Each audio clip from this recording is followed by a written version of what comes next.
Sa episode na ito ay magkakamping tayo sa gilid ng mabato at payapang ilog. Gagawa tayo ng lamesa, upuan, lutuan at higaan gamit ang mga batong nakakalat sa paligid.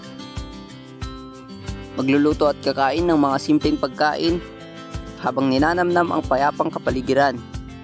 Huwag na nating patagalin pa, tara at sabay-sabay nating pasadahan. Ako si Albert, isang lakotserong artist at ito ang aking traveling draw, ang kwento ng mga biyaheng di drawing.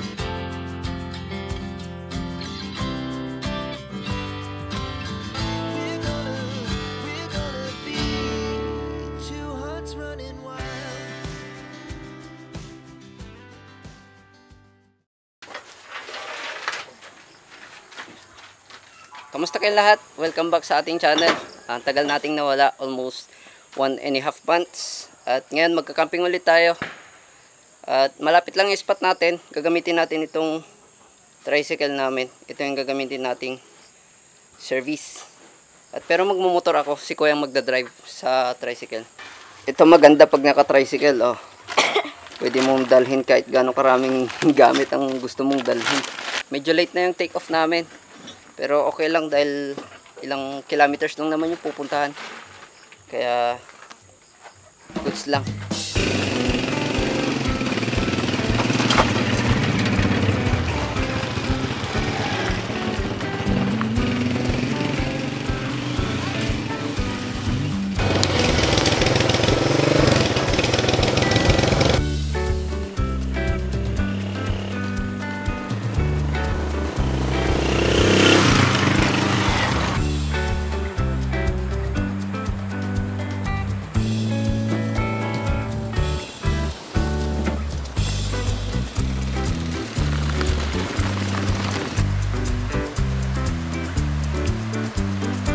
Dito tayo ngayon sa Bood River. At dito rin yung kinampingan natin nung nakaraan. Kasama din si Lard Moto Camping. At ngayon sinama natin si Bunso para makapag-enjoy naman siya ulit. Enjoy!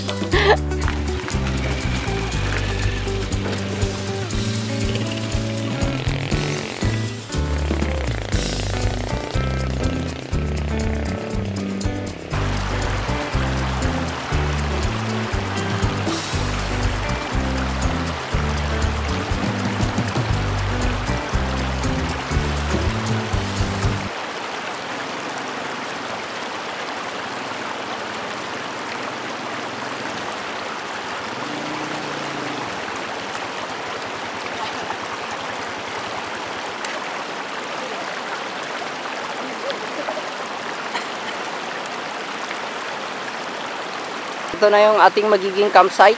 Katabi natin ay mayroong parang swimming pool na man-made siguro yan. Tapos dito tayo. Yan. Okay, set up na tayo.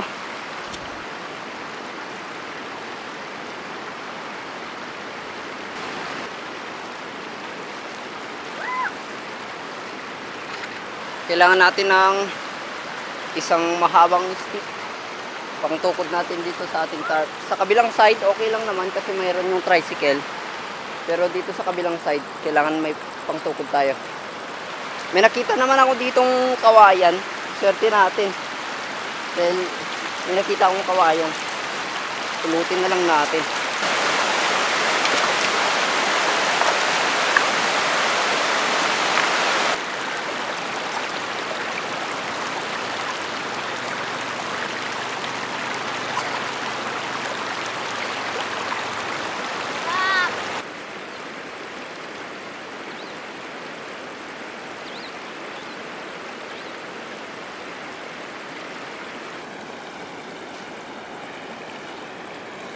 Okay na yung ating tarp.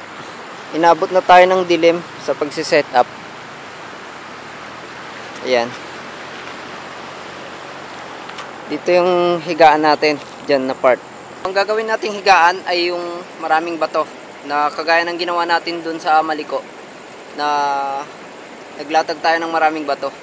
Tapos yun yung nilatagan natin ng sleeping bag. Yun yung gagawin natin dito kasi napakaraming bato dito sa spot natin.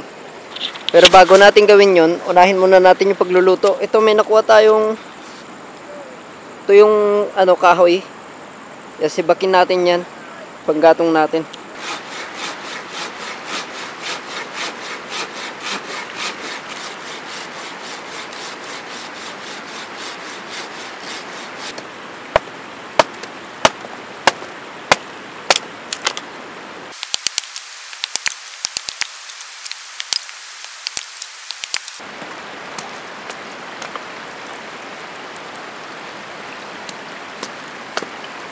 Hanap tayo ng bato na pwede nating pagpatungan ng ating lutuan, yung kaldero. Bato na lang gamitin natin.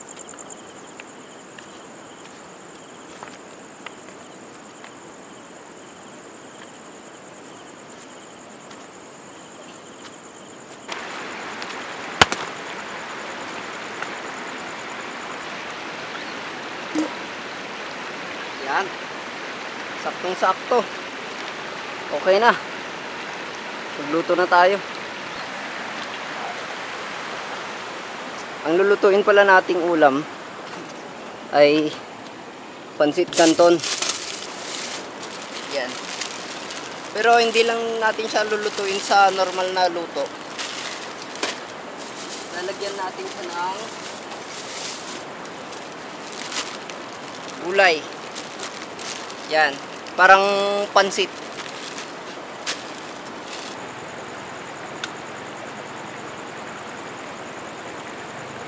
Yan, umapoy agad. Ang bilis. Tuyong-tuyo kasi.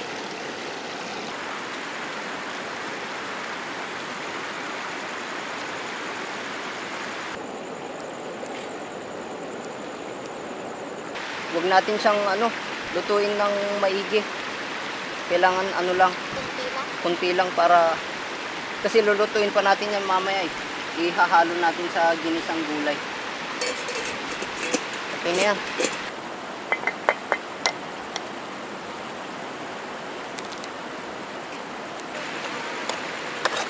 Sana yung bag pinapakuha ko? Andun sa plastic ng Pure Gold. Again, hindi ako sigurado dito sa ginagawa ko. Pero nasubukan ko na siya isang beses. Nasunog lang nung una kong ginawa. Pero okay naman. Bahala na, basta makakain. Lagyan natin ng konting asin. Konting betchin. Yan. Lagyan na rin natin itong soy sauce ng ng pansit canton.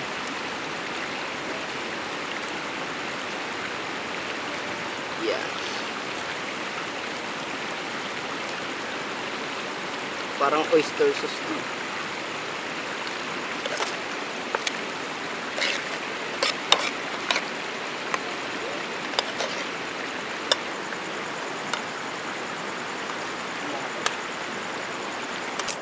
Kanina umambon, kaya nagmadali akong naghakot ng mga bato. Ito, yan, hinagis-hagis ko lang sa likod ng tarp yan. Kakamadayin natin mamaya, gagawin nating higaan. Nagpanik kasi ako kanina, baka biglang lumakas yung ambon. Sabi ko baka mabasa yung mga bato sa labas. Yun pa naman yung gagawin nating higaan. Kaya yun, nagmadali ako. Hindi na ako nag-record kanina. Pagpalitin na natin.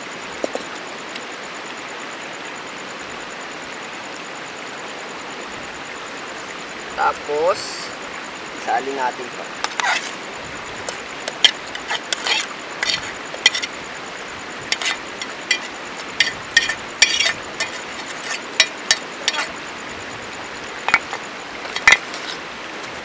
Saan natin yan haluin.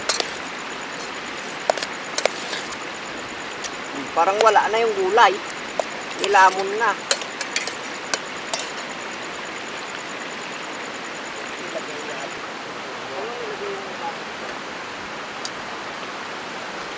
Hindi ganito yung expectation ko sa niluto ko. Kasi na underestimate ko yung o nagkulang yung gulay. Tapos yung pansit canton na nabili ko sobrang dami. Laki kasi ng packaging nung pansit canton. Kaya ayan, natabunan yung gulay. Gusto ko sana mas marami yung gulay eh. Hindi ko natansya. Kala ko madami na. Nung naluto, kumonte.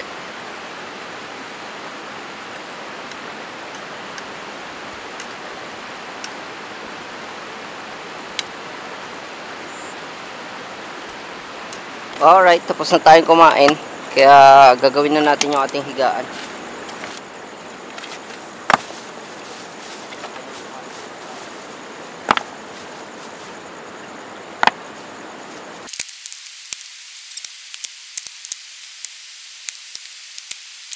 Kung mapapansin nyo, yung mga pinulot kong bato ay meron side na flat.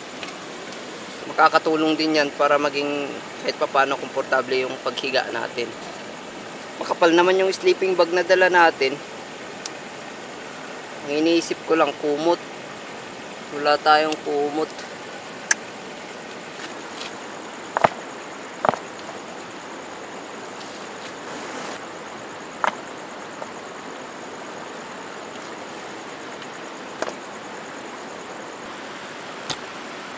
Kulang pa yung ating bato. Kailangan pa natin mag-gather.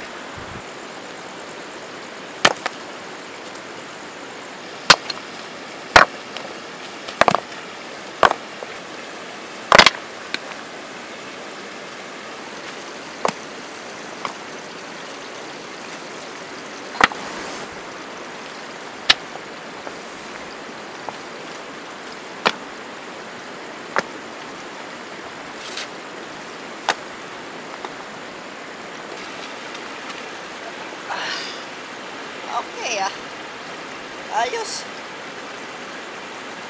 Ay. Napakakapal ng ating sleeping bag. Ang brand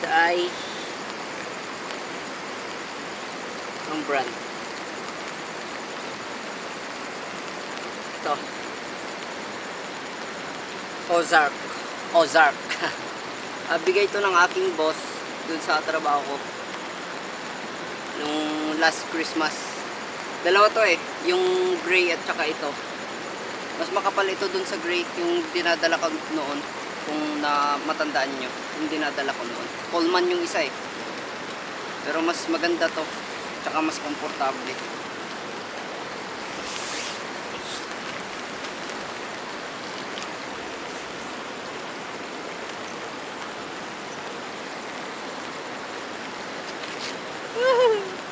Ay, pakasarap.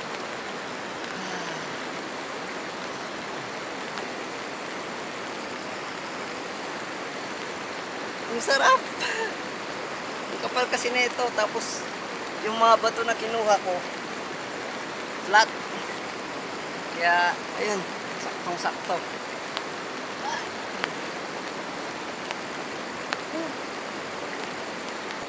Wala na tayong gaanong activities, kaya magpapahinga na tayo.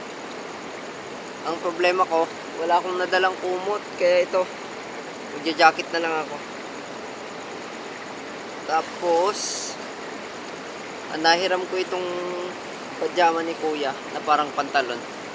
Ito na gamitin natin pang ibaba para hindi ginawin yung ating pa. Tapos itong tuwalya natin na may kasamang damit, gawin nating unan. Yan, sakto sana dito kung meron pa yung inflatable pillow eh, kaso wala, nabutas na yung ginagamit ko na. Alright, so bababa ko na yung camera. Ay, teka lang, maalala ko pala, shout out pala kay Sir, anong pangalan nito? Kay Sir Wayne Muzart or Wayne Masart. Correct mo na lang sir kung mali yung pronunciation ko. So nag-send sa akin si sir ng GCash. At siguro nagtatampo to si sir kasi nung time na nag-send siya, doon din yung time na hindi tayo nag-upload ng almost 1.5 months. At sabi niya sa akin, bibigay daw siya kahit panggas lang. So ang expect ko nasa 200 ganun lang kasi di naman, mura lang naman, hindi naman makonsumo sa gas yung ating motor. Pero nagulat ako sa sinend niya, more than 1K, 1.5 ata yun. Tapos kaya hindi lang gas yung nabili ko, nakabili din ako ng bagong gulong ng ating Alpha, itong ating motor. Kaya maraming salamat sa iyo, sir. Pasensya na hindi ako nakapag-upload ng almost, basta nawala ako ng medyo matagal. Pasensya na, pero eto muli tayong nagbabalik. At sana tuloy-tuloy na. Goal ko tuloy-tuloy na tayong makapag-upload. Alright, hindi ko na-explain kung bakit nawala tayo ng ilang weeks, ilang buwan, ilang weeks. At problema ko na yun, hindi ko na-share sa inyo. Okay, so wala na tayong gaanong activities, magpapahinga na tayo. Kaya bababa ko na yung camera. Maraming salamat sa pagsama. Sana hanggang matapos tong video samahan nyo ko. Okay, good night everybody. See you tomorrow.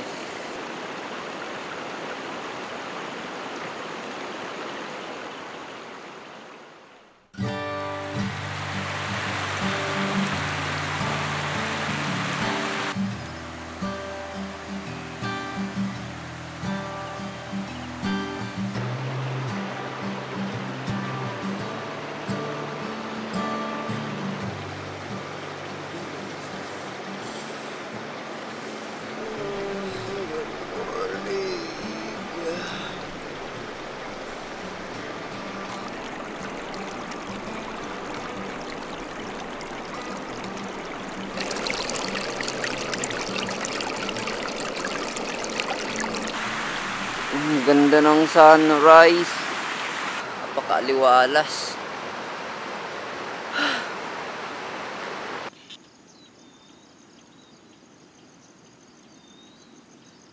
So ang una natin gagawin this morning ay ayusin natin itong ating working area dito sa ating pinaglulutuan. So, hindi na natin siguro babaguhin tong ating pinaglulutuan. Gawa tayo ng dyan, ng lamesa gamit ang bato. Subukan natin. Kailangan ulit natin ng madaming bato. Well, hindi naman natin problema kasi napakadami naman dito. Yan, may malalaki pa.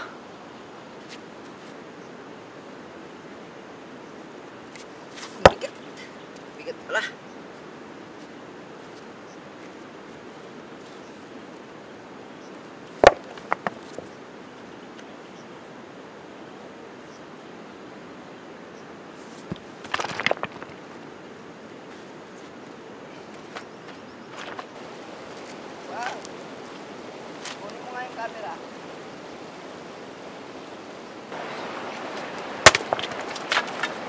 Itong mga bato na to, kamadain lang natin dyan na part. Gawin nating lamesa.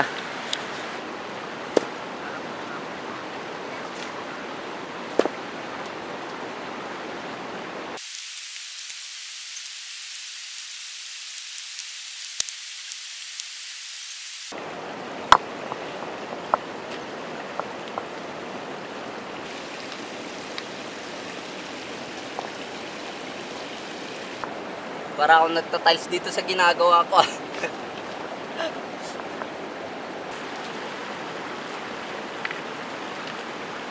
Yan, tapos na yung ating stone table. Ayos. Kaya ang susunod natin gagawin, kailangan may upuan din.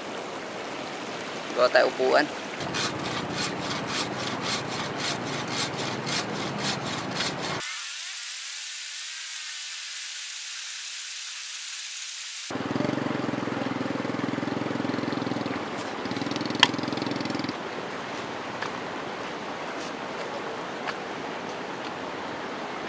Okay na yung ating table at chair. So, magluluto na tayo. Magluto tayong pancake para sa almusal. May nagkakwari pala dito. Yan o, operational kahit linggo. Ito yung operator oh. Meron tayo ditong Magnolia Pancake Plus. Subukan natin to. Sabi dito ingredients, 1 pack Magnolia Pancake Plus with maple syrup, banana slice, choco chips. So hindi na pala natin kailangan ng itlog.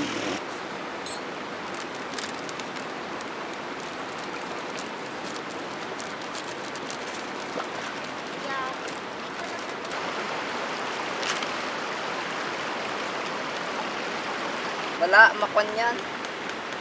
Maliwanag. Mas madali pala i-prepare to.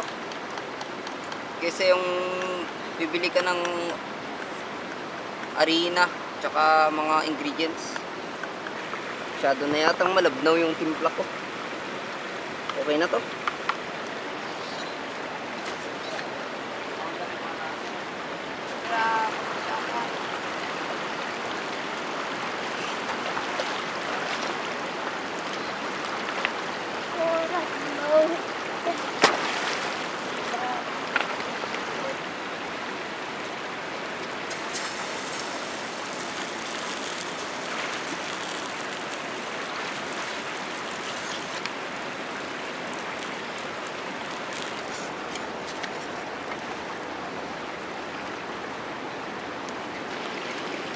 Ang pangit ng pagkakaluto.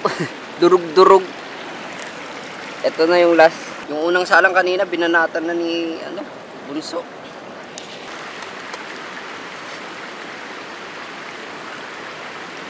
Sarap.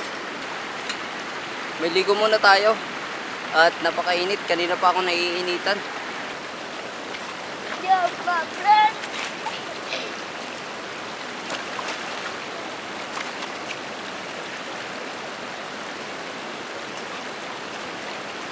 Dito sa lower part ng Bud River, kapag tirik na yung araw, ang sarap magtampisaw. Kahit na hindi ka na umahon, hindi ka giginawin.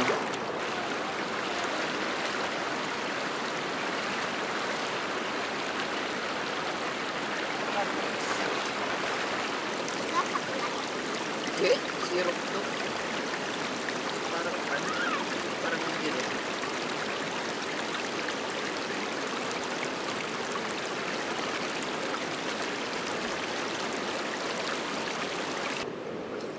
Wala, mailap. Mailap to.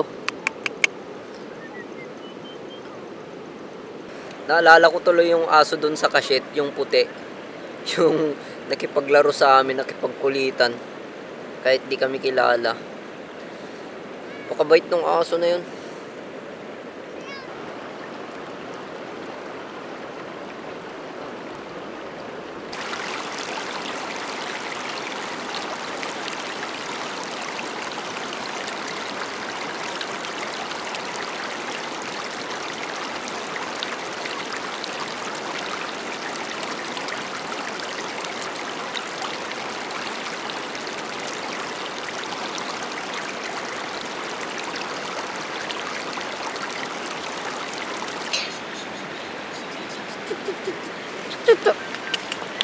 Ay, naga dito. Meron akong bagong pamamaraan sa pagliligpit ng mga tali ko sa pagsiset up ng tarp. Ito, parang construction style na pagliligpit ng tali. Ang ginawa ko dito ay yung binili kong 10 meters ata yun na ito rope. Pinutol ko siya sa 1.5 meters. Tigwa 1.5 meters pinutol ko siya lahat. Tapos ang ginawa ko sa kabilang dulo ay tinali ko siya ng isang buhol. Tapos sinunog ko siya para hindi siya matanggal. Yan. Tapos sa kabilang dulo naman gumawa ako ng loop. Loop siya. Ayan. Hindi ko na ituturo kung paano ko ginawa. Basta ipakita ko lang sa inyo. Loop na ganyan. Ganyan yung itsura. So ang concept nito, sa tigwa 1.5 meters, pwede ko siyang pagdugtungin. Yung dalawang 1.5 meters. Ayan. So, i-shoot mo lang itong buhol na ito, i-shoot mo lang dito sa may loop. Shoot mo siyang ganyan. Tapos, kapag nahila yan ng tension, magi-stay na yan. Hindi na yan matatanggal. Yan. Yan. Maglalak na yan kusa. So, yan yung concept. Kaya kapag, kunwari, kailangan ko ng tali na maiksi, pwedeng isa lang kukunin ko. Pero kapag kunwari kinapos yung 1.5 meters, pwede pa akong kumuha ulit ng isa pang 1.5 meters, tapos pag dudugtungin ko lang, magiging 3 meters na. Ayun, hahaba. Kaya mas ano siya, mas madali siya kaysa dun sa dati kong ginagawa na binubuhol-buhol kong ganyan, tigi-itigisa, tapos tinatali ko. Ito mas madali. Pagdugtungin mo lang lahat, tapos i-roll mo na siya dito. I-roll mo ng ganyan. Isang beses. Mas madali. Meron pa akong isang DIY na napaka-useful. Ito, pakita ko sa inyo. Ayan. Tensioner. Ang ginamit kong material dito ay yung PVC pipe na D5. Kasi mas makapal yung D5 kaysa sa maliliit. Ayan. Binutasan ko lang siya sa isang dulo. Tapos dito naman ay ganyan yung itsura. Tapos nakalak lang siya sa isang loop. Ayan. Ayan, nakalaylay yung tarp natin. Subukan nating higpitan.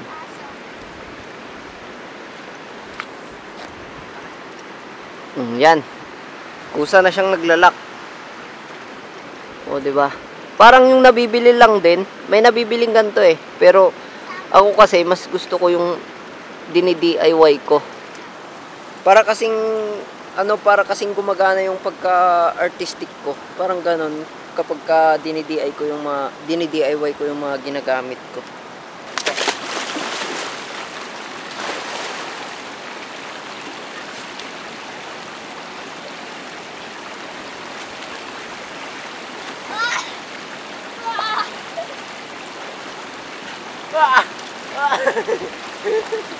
Alright, kain muna tayo ng almusal bago ulit tayo balik sa pagtatampisaw dyan sa tubig. Ito yung aming almusal. Fried egg and fried rice. Tapos merong pritong isda. Ayan, galunggong.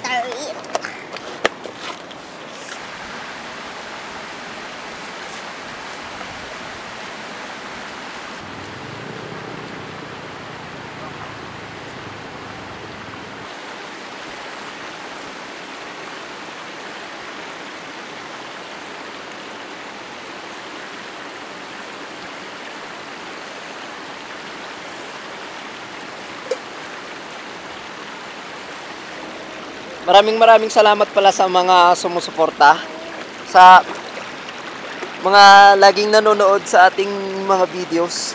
Pasensya na kayo at medyo natagalan bago tayo ulit nakapag-upload. At sa mga solid at nananatili pa rin dito, maraming salamat sa inyo. At sa mga nagbibigay tulong, sa mga nagsisend sa GCash, maraming salamat sa inyo. Pero siguro last na yon. Hindi na tayo tatanggap ng mga pa-GCash.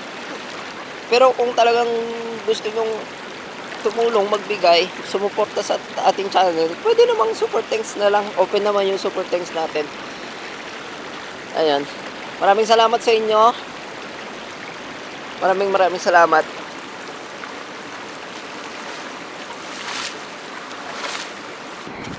Nya flavor adang kan? Cheese, ubi, pinipig ko salad. Cheese, ubi lang.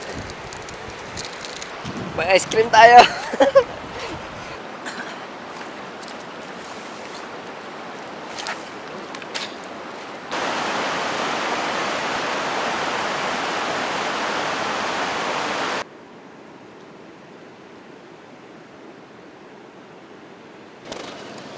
Napakasarap magpahinga. Eat muna tayo.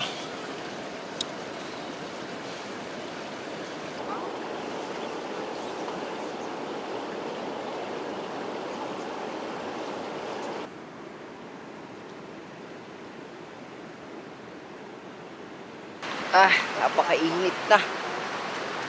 Nakatulog ako. Hindi ko na malayan yung oras. Alas 11 na. Alas 11. Maligo na ulit tayo.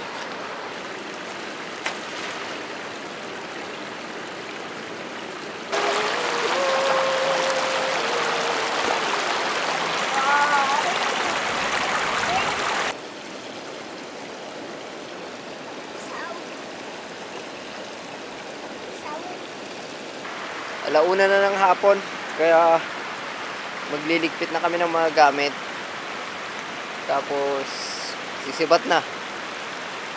Sibat na kami. Maligo ka muna habang nagliligpit kami.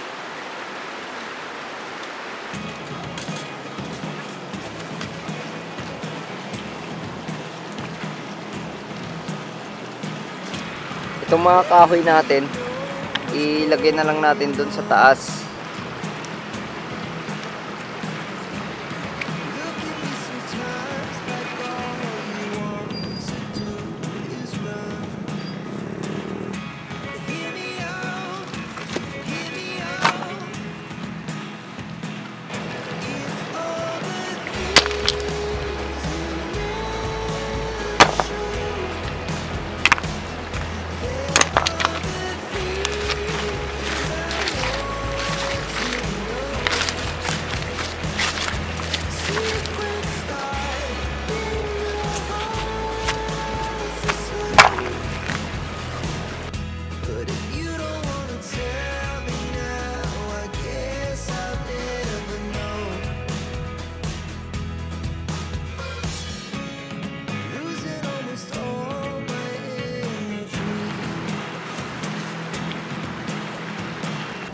Yan, na-connect na natin yung mga tali na ginamit natin papunta dun sa rolyohan.